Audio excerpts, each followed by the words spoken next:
দর্শক, আপনারা দেখছেন পাবলিক বাংলার। আমি ঠিক এই মুহূর্তে রয়েছি শিয়ালদা চত্বরে।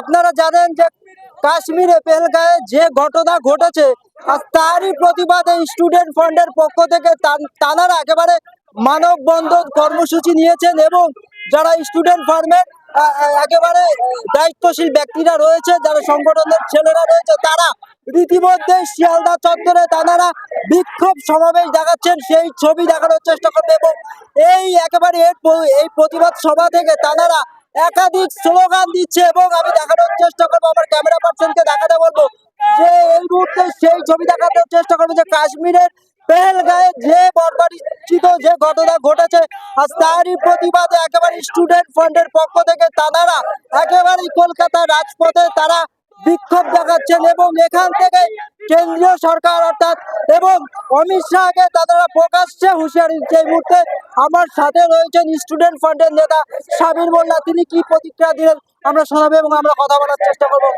তারা কি কারণে বিক্ষোভ? দেখুন, আপনারা জানেন কাশ্মীরের পাহেলগাঁওয়ে যে বর্বরচিত সন্ত্রাসীদের আক্রমণ চলেছে, তার বিরুদ্ধে আজ আমরা স্টুডেন্ট ফ্রন্ট রাস্তায় নেমেছি।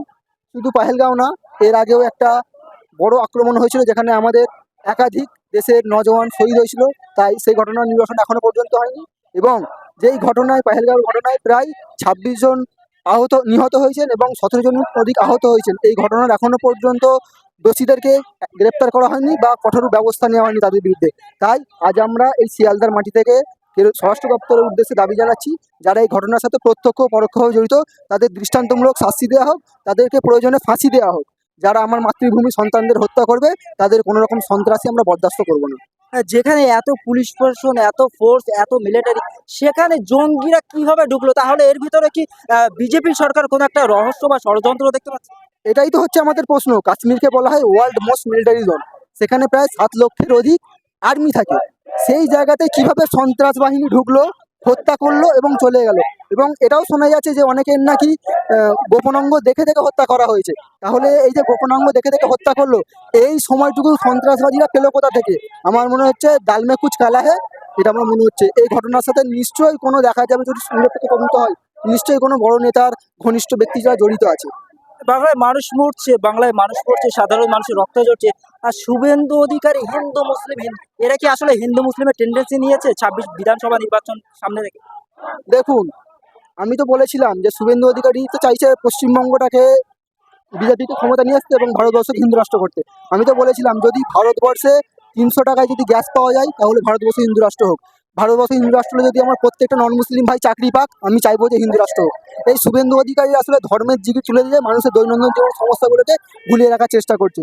এরা বলছে যে নন মুসলিমদের দেখে দেখে হত্যা করেছে, কিন্তু এই যে নাম ধরে ধরে হত্যা মারা বা নাম ধরে ধরে হত্যা করা, এই জিনিসটা তো শুরু করেছে বিজেপি এবং আরএসএস।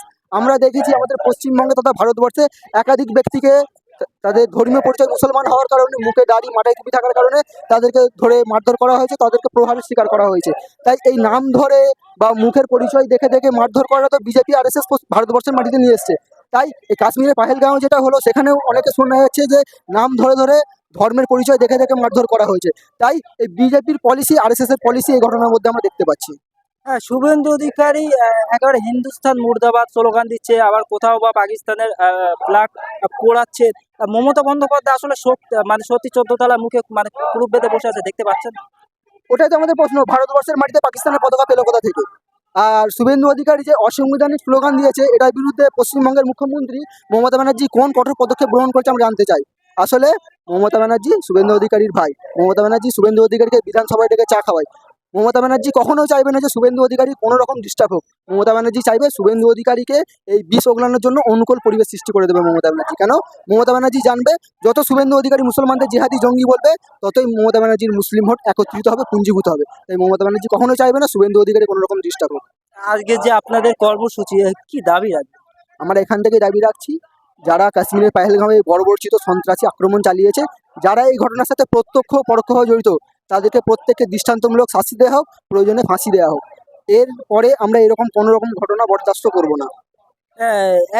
একদিকে স্লোগান উঠেছে যে ওয়াকাফ নিয়ে বিশাল একটা আন্দোলন চলছিল কলকাতাতে, এবং সেই আন্দোলন আন্দোলন মোড় ঘোরানোর জন্য কি একেবারে কাশ্মীরের দিকে চলে গেল বিজেপি সরকার? দেখুন, কাশ্মীরের পাহেলগাঁওয়ের এই ঘটনাটা সম্পূর্ণ রাজনৈতিক উদ্দেশ্য প্রণোদিত। কোনো ক্রিমিনাল আজকে ভাবলো আর কালকে সেটা ইমপ্লিমেন্ট করে দিল, এটা কখনো হয় না। এটা ইমপ্লিমেন্ট করার আগে বহুদিন পূর্ব থেকে ঠিক করে রেখেছিল, তারপরে এই ঘটনা ঘটিয়েছে। এই ঘটনার সাথে কেন্দ্র স্বরাষ্ট্র দপ্তরের একাংশ জড়িত আছে, তার ফলে এটা হয়েছে। আর এটা হওয়ার পরে ওয়াকআপ ইস্যু নিয়ে মানুষের মাইন্ডকে ডাইভার্ট করে দিয়েছে, এটা তো অতি বাস্তব কথা। কিন্তু এই ঘটনার সাথে প্রত্যক্ষ পরোক্ষভাবে কেন্দ্র সরকারের, কেন্দ্র স্বরাষ্ট্র দপ্তরে অনেকেই জড়িত আছে বলে আমরা আশঙ্কা করছি। না হলে একজন ক্রিমিনাল সে পাকিস্তান থেকে আসলো, এসে হত্যা করে দিয়ে চলে গেল, এটা তো কখনো সম্ভব হয় না। ওখানে পুরো কাঁটা তার দিয়ে ঘেরা আছে, নাকি ক্রিমিনাল আন্ডা ফেটে তার বেরিয়ে আসেনি। তারা নিশ্চয়ই এখানে ছিল বা আসার মতো কেউ পরিবেশের সৃষ্টি করে দিয়েছিল, ফলত তারা এই হত্যা লীলা চালাতে পেরেছে। শোনা যাচ্ছে হত্যা করার প্রায় আধা ঘন্টা পরে আর্মি এসেছে। এই আধা ঘন্টা আর্মি কোথায় ছিল? আর্মিদেরকে খবর দেওয়া হয়নি, নাকি তাদের আসতে দেওয়া হয়নি? এই ঘটনার সত্যতা কতটুকু আমরা জানতে চাই। এই আন্দোলন চলবে? একদম, যতদিন না আমার সহনাগরিক যাদেরকে হত্যা করা হয়েছে তাদের খুনিদের দৃষ্টান্তমূলক শাস্তি দেওয়া হবে, সন্ত্রাসীদের ফাঁসির কাটে চড়ানো হবে, ততদিন আমরা স্টুডেন্ট ফ্রন্ট, আমরা আইএসএফ রাস্তায় ছিলাম, আছি এবং থাকবো। আমান শেখ সাবির রহমান, সাধারণ সম্পাদক, স্টুডেন্ট ফ্রন্ট।